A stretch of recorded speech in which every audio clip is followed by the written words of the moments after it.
Hay momentos en la vida, y seguro que esto nos suena a todos, en los que parece que hemos llegado al final del camino. Momentos en los que todo se ve oscuro, las fuerzas se agotan y no sabemos qué paso dar. Hoy vamos a analizar tres historias increíbles que nos muestran una verdad muy poderosa, y es que justo en ese punto de quiebre, a menudo, comienza el escenario perfecto para que ocurra lo imposible. Es una pregunta que, en algún momento, nos hemos hecho todos, ¿verdad? ¿Qué pasa cuando lo hemos dado todo? Pero de verdad todo, y aún así no es suficiente. ¿Qué ocurre cuando la lógica nos dice que ya no hay salida y el cansancio, pues nos invita a rendirnos? Pues aquí está la idea central que vamos a explorar. La debilidad humana no es el final de la historia, para nada. De hecho, puede ser el principio de una manifestación divina. Es como si en esa rendición se abriera un espacio para que actúe una fuerza mayor, para una solución que sencillamente escapa a nuestra comprensión. Venga, vamos a sumergirnos en la primera historia, la de José. Es un relato increíble, de altibajos constantes, una auténtica montaña rusa de traición y de triunfo, que ilustra a la perfección cómo un destino puede transformarse de la manera más radical que uno puede imaginar. A ver, la trayectoria de José es que es asombrosa. Pasa de ser un joven soñador con un futuro que parecía brillante a ser vendido como esclavo por sus propios hermanos. El nivel de traición es inimaginable. Y cuando parece que las cosas ya no pueden ir a peor, va y es acusado falsamente y arrojado a una prisión. O sea, estaba en el fondo del pozo, literal y figuradamente. Pero claro, la historia no termina ahí. De esa misma celda emerge para convertirse nada menos que en el gobernador de la nación más poderosa de su tiempo. Las lecciones que sacamos de aquí son muy profundas. Nos enseña que las derrotas de hoy pueden ser en realidad el testimonio de mañana. Nos muestra que incluso el daño que otros nos hacen con mala intención puede ser transformado en una bendición por un propósito superior. Y, lo que es crucial, es que cuando hay un destino divino, da igual, ningún pozo ni ninguna prisión pueden detenerlo. Pasamos ahora a nuestra segunda historia, que nos habla de cómo enfrentarnos a esos miedos que nos paralizan. Todos tenemos gigantes en nuestras vidas, ¿no? Problemas que parecen insuperables, desafíos que nos hacen sentir pequeños, indefensos. Bueno, pues la historia de David nos ofrece una perspectiva totalmente distinta sobre cómo afrontar estas batallas.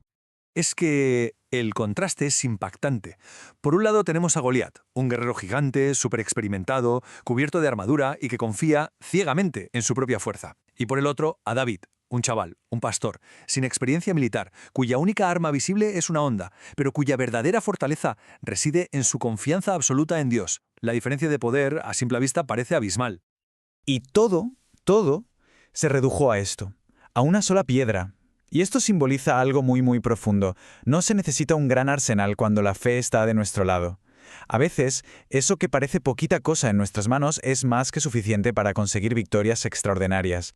Entonces, ¿qué podemos llevarnos de aquí? Pues primero, que los gigantes no aparecen para destruirnos, sino para mostrarnos la verdadera dimensión de nuestra fortaleza cuando confiamos en Dios.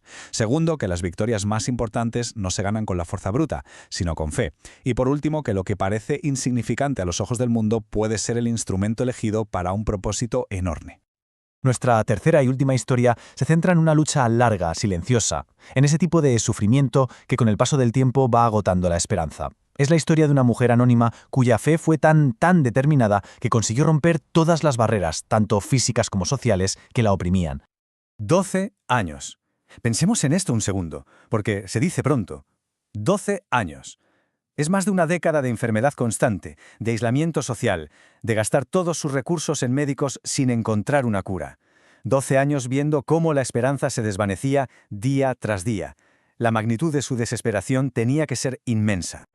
Pero su historia da un giro radical, porque ella actúa. No fue una fe pasiva, para nada. El proceso es muy claro. Primero, escucha hablar de una nueva posibilidad, un nombre que lo cambiaría todo: Jesús. Segundo, decide moverse, se abre paso entre la multitud a pesar de su debilidad. Tercero, actúa con un gesto de fe muy concreto, extendiendo la mano para tocarlo. Y el resultado es inmediato. La sanación que llevaba buscando 12 largos años ocurre en un solo instante. Y aquí llega el clímax de la historia. Jesús se detiene y no le dice: mi poder te ha sanado, sino: tu fe te ha salvado. Es decir, reconoce que fue la fe activa y decidida de ella la que actuó como catalizador del milagro. Su determinación fue la llave que abrió la puerta a lo imposible. Bueno, y al observar estas tres historias juntas, empezamos a ver un patrón, ¿no? Un hilo conductor que las une a todas. A pesar de que sus circunstancias son súper diferentes, una prisión, un campo de batalla, una enfermedad crónica, todas comparten un elemento en común. El patrón se vuelve evidentísimo cuando lo vemos así, todo junto. José se enfrentó a la traición y la cárcel, y su clave fue la paciencia y la confianza en un propósito mayor. David se encaró a un gigante que parecía imbatible, y su clave fue una confianza y una valentía que no venían de él. Y la mujer superó 12 años de enfermedad con la decisión y la fe como su ancla. Fíjate, en cada caso, lo imposible se doblegó ante una virtud anclada en lo divino. Y esto nos lleva a la conclusión final. Para quien se siente en un pozo como José, traicionado y abandonado en la oscuridad, el mensaje es claro: no hay olvido. Hay un plan que se está desarrollando incluso cuando no se puede ver. Para quien se enfrenta a un gigante que parece invencible, como le pasó a David, la lección es que el miedo no significa derrota. La verdadera batalla se libra y se gana en el terreno de la fe, no en el de la fuerza. Y para quien lleva años en una lucha larga y agotadora, como aquella mujer, el recordatorio es que no hay soledad en esa batalla. Un solo paso de fe es suficiente para conectar con una fuente de poder que lo cambia absolutamente todo. En la oscuridad, frente al miedo o en plena lucha, la presencia divina es una constante. Así que, al final, estas historias no son solo relatos del pasado, son un reflejo de que lo que hoy parece imposible, mañana puede ser un testimonio. Nos dejan con un pensamiento provocador y, sobre todo, lleno de esperanza. Sigue caminando, sigue creyendo, porque ese milagro puede que ya esté en camino.